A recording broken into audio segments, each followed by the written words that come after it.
Hello students, welcome to my class. So in today's lecture we are going to discuss our chapter 4, which is materials, metals and non-metals. So generally we are going to study about the metals and non-metals in thoroughly. So first what we have to see is what we have to take care of these. What are materials? Materials, you look around, everything is a part of materials, okay. So in this chapter we are going to divide it in two portions, which is metals and non-metals. Generally it could be considered as three: metals, non-metals and metalloids. So we are going to discuss what are metals, non-metals and metalloids. So in general scientific definition we can say metals are the materials which lose their electron to gain stability or to complete their octet. Octet means their electronic configuration as followed by 8. Okay, so now we are taking example of metal like sodium. Here sodium is going to lose one electron and completing its octet and gaining a positive charge. As you know, here configuration is 281, and here after losing one electron its configuration is 28. Similarly for calcium. So इसमें देखिए आप, here the configuration is 2882 and it is losing 2 electrons to gain its octet and having positive 2 charge.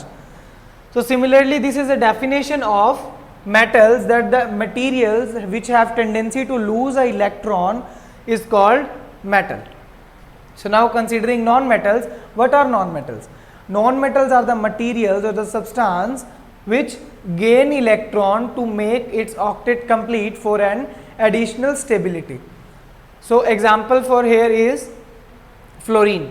Fluorine is a halogen group member and it have configuration 27. So for completing its octet, means here the number 8, it has to gain one electron.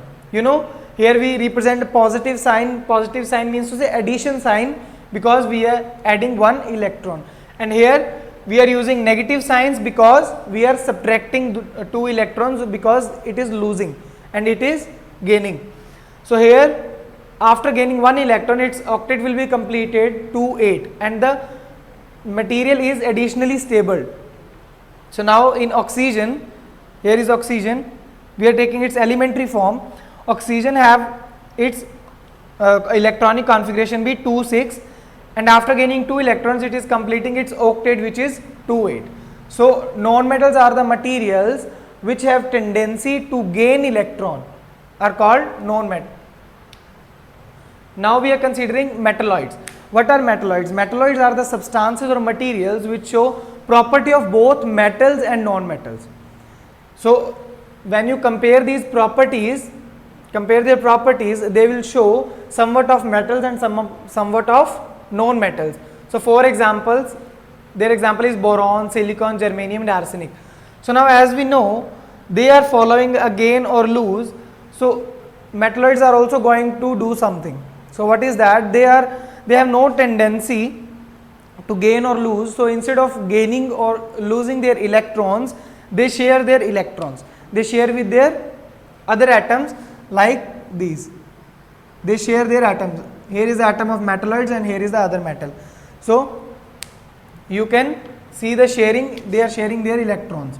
So this will we study in the further lecture. So first we have to discuss about the occurrence, from where these metals, non-metals occurred and from how they accepted. So we are going to consider that.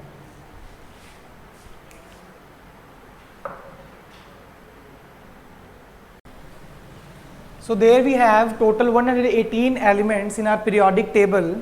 So they are somewhat classified in metals, somewhat are non-metals and somewhat are metalloids. So first we have to see from where they occur, we have to study the occurrence. So mainly we know we live on the earth, our planet is the main or major part for the occurrence. So most of the elements occurs from earth or even earth crust. So first two non-metals which are most abundant found in the earth crust are oxygen and silicon. They are the most abundant non-metals which are found in our earth crust, And for example, if we are taking a metals, so aluminium is the most abundant metal in the earth crust, followed by iron, calcium and sodium. Here I have mentioned that symbols. This is iron, this is calcium and this is sodium.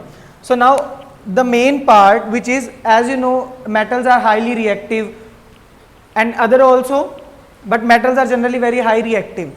So how we extract them, because as they are reactive, so they react with the other minerals and other ores, so they form other constituent parts. So they are not found in a pure form. So how we extract them? We extract them from mineral ores. So what are ores? You know, these metals are reacting with many other elements, so there are many type of ores. So how we extract them, or from which ore we are going to extract them? So ores are called the minerals from which the metal can be extracted conveniently and profitably. So generally if we are considering ore, so we have to see our convenience.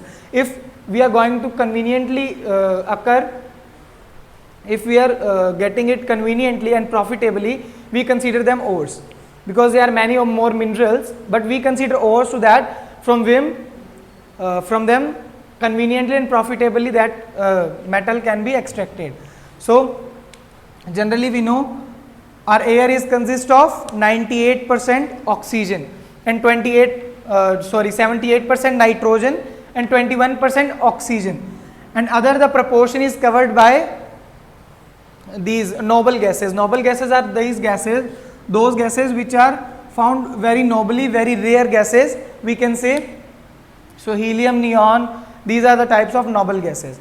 So now the process by which we extract metals is called metallurgy. So how we define metallurgy? Metallurgy is a process of extracting metals. So we can extract them from ores. This is called metallurgy.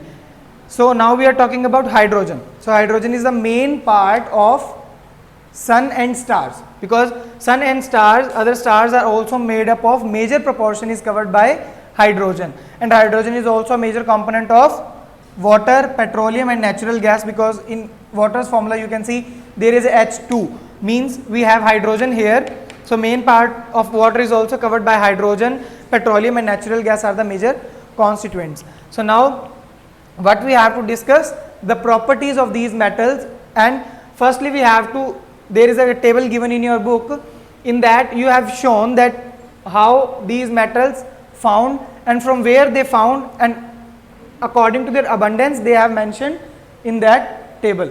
So now what we are going to do, we are going to solve their properties, learn their properties, how they found and how they have their properties different from them. Now we are going to consider their properties, how metals and non-metals are different from their properties. So first is solid. So as you know, the metals, all metals are in the solid state, but there is a quite exceptions in everything. So in chemistry we are going to continue with exceptions. So generally the metals are solid, but except mercury. Mercury is a liquid at room temperature, is found in your thermometers, which is measured for temperature. So now non-metals are in three states: solid, liquid and gas. For example, C and S, sulfur and carbon are solids, bromine is a liquid, hydrogen, oxygen and nitrogen are the example of gases. So now moving to a second point, color. Color of metals are white or silvery grey, but there are two exceptions, that gold is of yellow color and copper is of reddish brown color. And here non-metals are mostly colorless, but some of non-metals obtain color, like Cl2 gas is a greenish yellow colored gas. So there is exception. So moving to our third point, which is luster. Luster means shine. So every metal is lustrous, and gold is the most lustrous, most shiny metal. And considering non-metals, there is a no luster in non-metals or metallic luster, but graphite and iodine show some luster. And now moving to our fourth point, which is hardness. So metals are always hard, but there are two exceptions. Sodium and potassium are the two soft metals, even they are cut with the knife easily with no efforts. Now here fourth, non-metals are generally soft, but diamond is the hardest substance which is found on the earth, but this is a exception. Other non-metals are generally very soft. So now moving to our fifth point, which is malleable. Malleable means that the property of a material that can be beaten into sheets, and mostly metals are beaten into sheet. So you can beat them and convert into sheets and foils. As you know, when we eat sweets, there is a silver foil or gold foil on that. So that was a tendency of metals to being converted into sheets and foils. But non-metals can't be beaten into sheets. Why so?